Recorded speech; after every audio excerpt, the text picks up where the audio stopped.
Trigonometry in 100 seconds? Sounds impossible. Let's do it. Trigonometry is just the study of triangles, specifically right-angled triangles. In a right triangle, we focus on one angle and three sides: opposite, adjacent, and hypotenuse.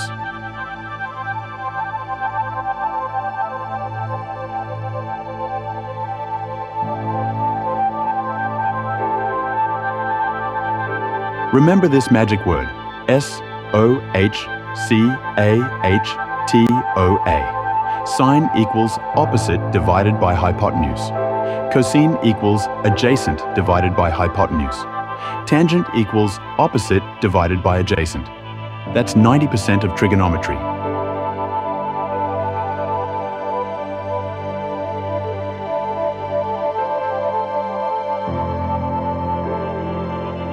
Example: opposite equals 3, adjacent equals 4, hypotenuse equals 5. Sine theta equals 3/5, cosine theta equals 4/5, tangent theta equals 3/4.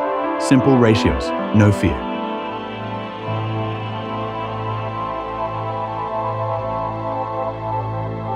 Why it matters? Trigonometry is used in engineering, gaming, architecture, physics, and AI. If you forget everything, remember this: SOH CAH TOA saves exams. Congrats! You just learned trigonometry in 100 seconds. Follow for more fast learning.